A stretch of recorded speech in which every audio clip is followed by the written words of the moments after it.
Hello, ladies, and welcome again to the Menopause Empowerment Podcast with me, Juanita Steele. And me, Lisa Whitelaw. So, ladies, today we're going to be just talking about what menopause is. So, we're going to be discussing the topics of perimenopause, menopause, and postmenopause. Because the reason is we deal with a lot of cafes, menopause cafes, and things, and we are always asking the question of who's in perimenopause or who's in postmenopause. And I'll be quite honest, a lot of women don't know where they are, which is, to me, is kind of quite, strange. But then again, I am a menopause health coach. But it's like, it's eye-opening that women don't actually know where they are on this journey. Yeah, it's bizarre that. I mean, I'm not a menopause coach, although I am, qualified in holistic therapies and nutrition and things. And it is true, a lot of women don't understand what perimenopause, menopause and postmenopause are. So let's sort of delve deeper into it, as they say, and talk about the first step. So what is perimenopause? So perimenopause is the time where it can go on for as many years as it can go on. So, it's that phase between you having your periods are starting to kind of reduce. So you're getting a few symptoms. But the crazy thing about perimenopause is that you've got 365 days of no periods. That's your perimenopause phase. However, so women can go, right, okay, so say for instance on the 1st of January you have a period and you are experiencing symptoms, your periods are erratic, they're a little bit all over the place. That's the last day of your period. Then you go to maybe the 1st of June, 6 months later. Yeah. That period there, as in time period, not the actual bleed. Yeah. That actual period there, you are in perimenopause because your body is showing signs of becoming infertile. Yeah. Because that's what menopause is. We're becoming infertile, no longer able to reproduce. Yeah. So what happens is you then may get a bleed on the 1st of June. Yeah. So if that bleed comes, that means that you're still fertile. Yeah. You're ovulating. You're releasing the egg. The egg's not been spermicized. Just made that word up, I think.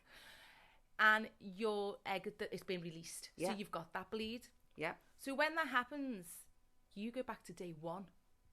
So it's, okay, you're still fertile. Now it's day one. You've got to go another 365 days. Yeah, well, that's the with kind no of bleed. Yeah, that's the phase I'm in. So I will sometimes my period will come. Mm-hmm. Sometimes my period won't come. Mm-hmm. But I still have those bloated tummy. Yeah. My body still goes through the cycle. Yeah. And then it's like, okay, so where's the period? Yeah. And it's like, okay, that's not happening. Mm-hmm. And then sometimes it comes 2 weeks later. Yeah. Yeah. So that's typical perimenopause. Yeah. Because it's erraticness. Yeah. You don't know where you are with your cycle. So normally, like when I got my periods when I was younger, 28 days. Yeah. And I was on point. And even up to having the hysterectomy, I was still experiencing a 28-day bleed. However, I'd have a little bit of a spot. Yeah. In mid-cycle, Yeah. which is common when you've got cysts and endometriosis. So perimenopause is, it can go on for years. Yes. Absolute years. And I've had clients where they're like, I'm like 5-6 years in perimenopause because I keep getting that bleed come through. It's like a breakthrough bleed. Yeah. And, with a lot of clients, when I'm speaking to them and I talk about the periods and stuff, and what you often find is when you come to the end and you've had that 365-day break, the period before, so the last period is often basically a massive flood. Yeah. Clots, flood. Yeah. It's really horrendous. So just bear that in mind. You're not dying. You're not going to bleed to death. No. It can be a sign that this is the last bleed. Yeah. I do have periods like that now, though, to be honest. Yeah. So sometimes, like the last one I had, dead light, 3 days, and I mean light. Yeah. The one before that, absolutely horrendous. Literally flooded. I had to change my clothes. Really? Every hour I I was using double stuff to make sure that, you know, You even weren't that gonna wasn't stopping it. What a nightmare.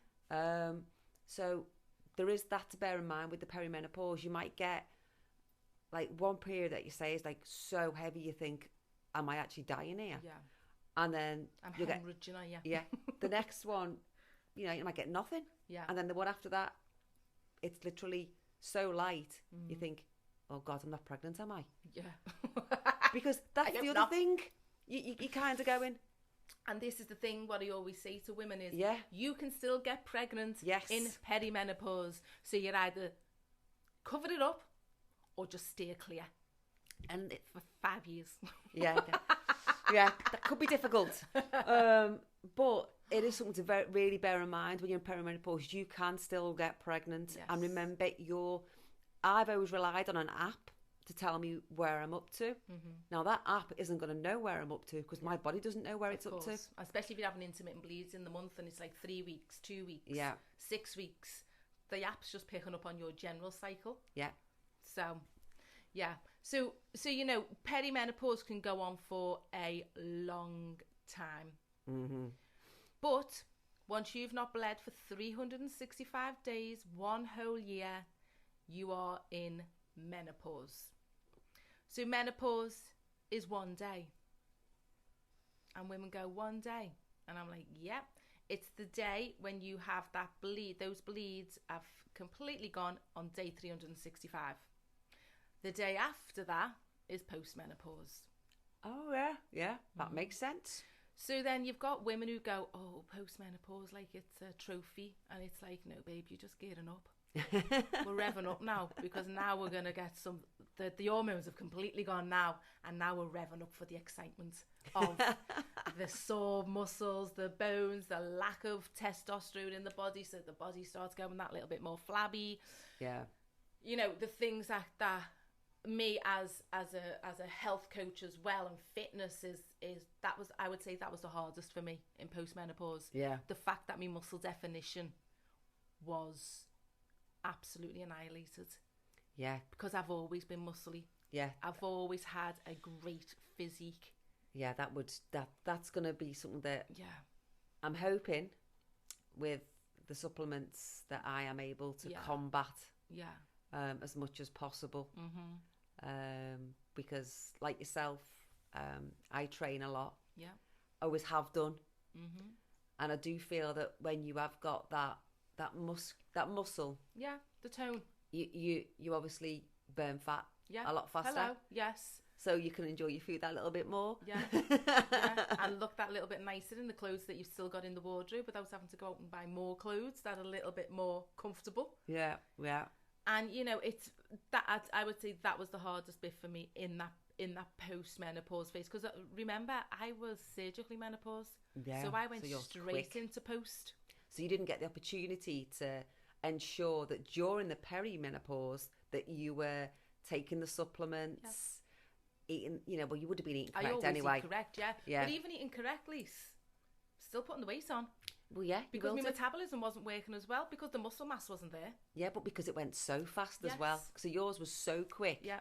Whereas the peri route, you've got time to build on. Yeah. You know. Well, you say that, but then you're knackered. Well, there is, well, you're exhausted. So for women who, I mean, I think we're kind of the enigma, aren't we? Because we are from that health background, that sporty background. You know, this is a lifestyle that we've always led. Yeah, massively. Whereas you've got like our listeners who, some of them have never really had that lifestyle. Some of them have been lucky to have, you know, a healthy body, but not really doing much exercise. Yeah. Just focusing on what they're eating. Yeah, yeah. You know, whereas I obviously exercise a lot more for me mental health, because I love the feeling of exercise. Yeah. And what it does for me. But there's women out there who will still be eating what they eat, but now putting the weight on. But now the metabolism's slowing down in that post-menopause phase. Yeah. The testosterone's going out the muscles. Yeah. Gone out the muscles. So then obviously your strength becomes less. Oh yeah. Your ability to have stamina becomes less. So for those women who are not particularly interested in exercise, this is where I'm always like, you've got to start exercising. Oh, most definitely. The difference not just for your mental well-being, Yeah. but for your physical, for your Yeah. your muscles, because otherwise your muscle is going to take the weight. Yeah. You know, that I spoke before about when I was a kid, I got diagnosed with this really long name, and I honestly can't remember what it is. But basically, the muscle around my knee and the cartilage and the bone and all of that are deteriorating. So I had to go off and go and have all these tests done in this place in Droitwich. And then about, I think it was 12 years ago, went to see the specialist again. And he was like, yeah, I'm going to put you on this because you're going to be in a wheelchair soon, and we're going to have to do knee replacements. And I was like, I don't think so. No. So I went to see a physio, and he said we need to build that muscle up around your knee as much as possible, and that will take. Yeah, it'll support it. It'll support it. Yeah. It'll take away, you know, So your the tendons, need. you're basically building up your tendons and your ligaments. Yeah. Making them more strong. So to by support doing you. that supports your body. The same as, like, you know, we're getting older and our bones are getting older. If you can support your tendons, your ligaments, all of that, that gives you that strength to just keep going and keep doing the things you enjoy doing. Yeah. You know. Sure. So you know, your perimenopause, 365 days to 5 years, 6 years.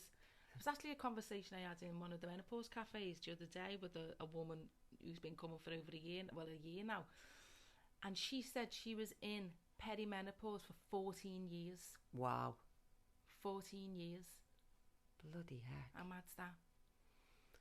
But I suppose sometimes you might not really realise. You might just think your periods are a bit messed up because you're stressed or because you're taking the pill. Yeah, maybe. And that's the other thing, isn't it? And, you know, a lot of other women, which I'm so glad you've just touched on that, is because some women are taking the pill, they don't have a bleed. Yeah. So you don't know how long you're going to be in. Yeah. Until you come off that pill. Exactly. I have a physical bleed. You don't know. You don't know. And then even when you come off the pill, it takes so long. I think it's 12 months for it to sort. It's not your system, is it? I think it's 12 months. But, you know, a lot of women as well have stayed on the pill way longer than they need to. I think also it's a form of hormone replacement, isn't it? Well, yeah. So the progesterone aspect of it. Yeah, I mean, the thing is, it does put you into chemical menopause, basically. That's what it puts you into. Right. Because your body isn't, you're not releasing the same way, are you? It's pulling stuff away. Yeah, of course. So it does completely change periods, and it changes our hormones. It changes the way we act. It changes a lot of stuff. I think it's, you know, with regards to the perimenopause, it's really a case of, if you're on the pill, you're never going to actually know where you are in your phase, whether you're perimenopause or postmenopause. Well, no. Because you haven't got that physical bleed. You'll get the symptoms. Yeah. You'll get the hot flushes, you'll get this, you get that. And they would really be the only indicator. But even in postmenopause, you're still going to get those things. And another conversation I have with women is that you come out the other side. Women think that they stay in postmenopause forever. Yeah, it is postmenopause. Yeah. But it's not the same way as what it is, you know, so for instance, your hot flushes don't have to go on forever. Your receding teeth won't go on forever. Your bone pains won't go on forever. You know, and I'm talking the basic, like the little symptoms.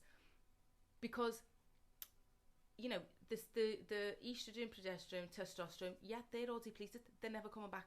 There's going to be a point where they're gone. Yeah. Well, your body is absolutely incredible. And it's going to, it kind of balances itself out. It adjusts. You've got fat stores. Yeah. You're going to store more fat to produce estrogen. Yeah. So, the estrogen's not going to be coming from the ovaries. It's going to be coming from fat cells. Yeah. So you're still going to have a level of estrogen, but it's not the reproductive estrogen. No. Shall we say? So I think that's, you know, that helps. But also, you have to improve lifestyle. As you're on this journey, your lifestyle has to go in the right direction. Otherwise, we just crumble and we'll just fall apart. Well, yeah. And our bodies are going to get more and more painful. Our bones are going to become more and more damaged. because of osteopenia, osteoporosis. So we consciously make more of an effort because, you know, this is the third age of our lives where we're moving through that point now where we're probably going to be about 30 to 40 years post-menopause. Yeah.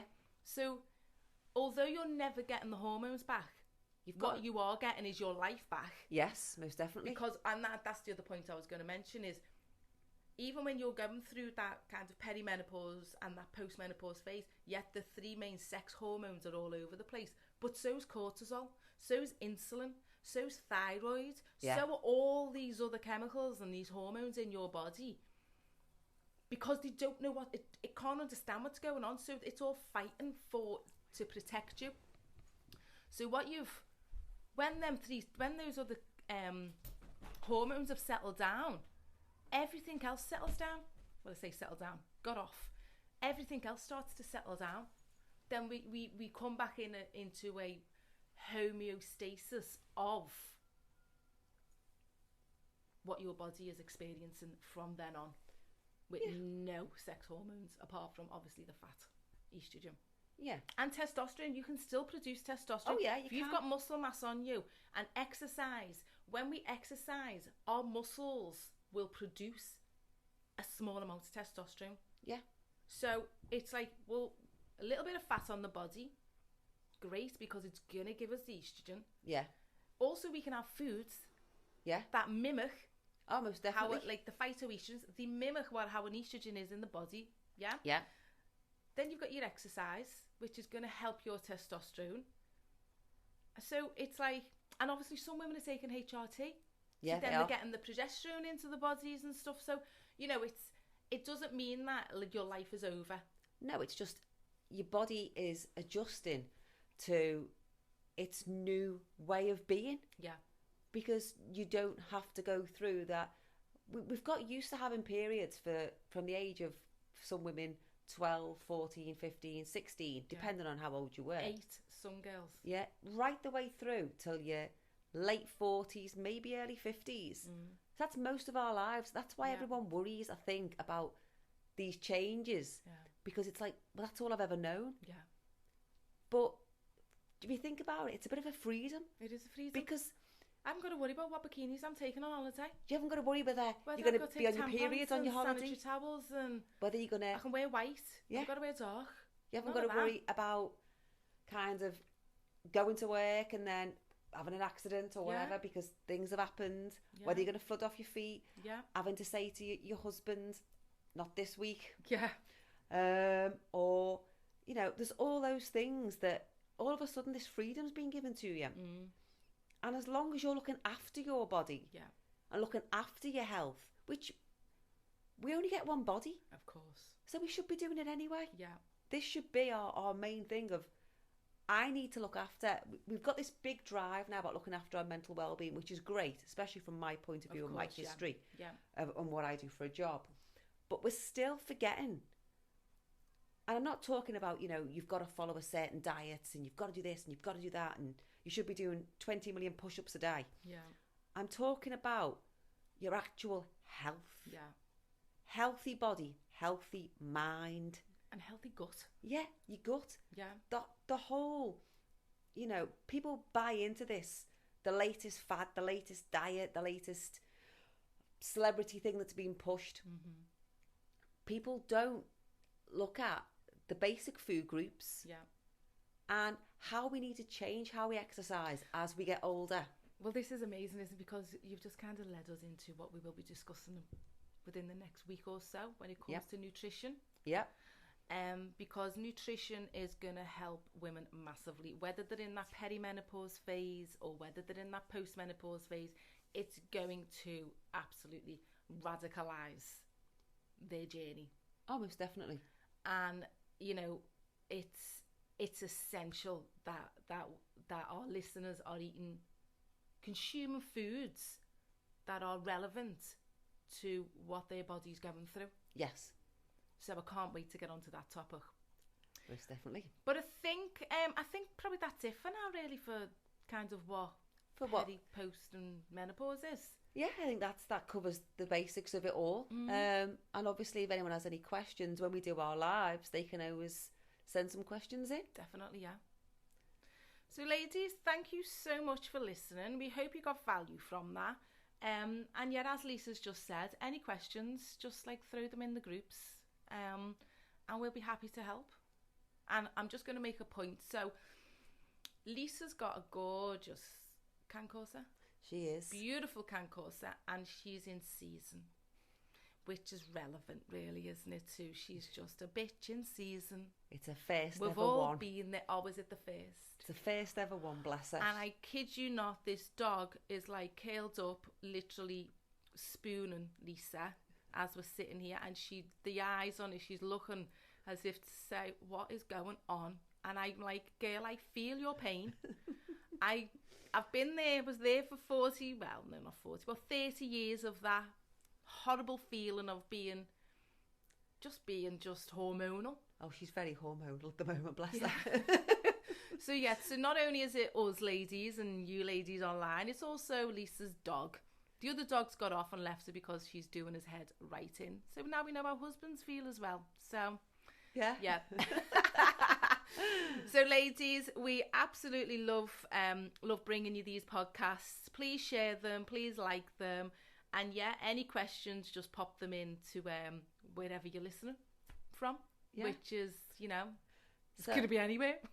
So you can listen to us on the podcast through Spotify, which is the Empowerment Menopause podcast. The Menopause Empowerment podcast, Lisa. Yeah, sorry, brave fog there. Don't know what that was about. Wow.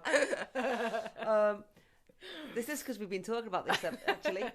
So, YouTube. YouTube. Now, YouTube is a bit different. So it's the Change app. There's a reason for that. And it's basically to do with emails, dead honest. So we're in the middle of changing that, aren't we? We're trying to make it just a little bit more streamlined for you. So we will be changing the name. It'll still be called the Menopause Empowerment Podcast, but we'll be changing the name of the places where women can find it. Yeah. So it will just be called the Menopause Empowerment Podcast. Currently, it's under the Change app. Yeah. So you type in Change app and it'll come up underneath there. But we're just trying to work out the logistics. We haven't got no tech people. We haven't got a tech crew in the background. No. Our husbands are not really into tech or anything like that. So this is two housewives, stroke businesswomen, stroke mothers, stroke plate spinning women who are just doing this because we just feel like it's, we don't really need to be asking other people to help us. So no. But these are the pitfalls. Yeah, so it will get changed, and I'm working on that one. Yeah, but ladies, thank you so much for listening, and we will catch up with you very, very soon. Take care, everybody. Bye.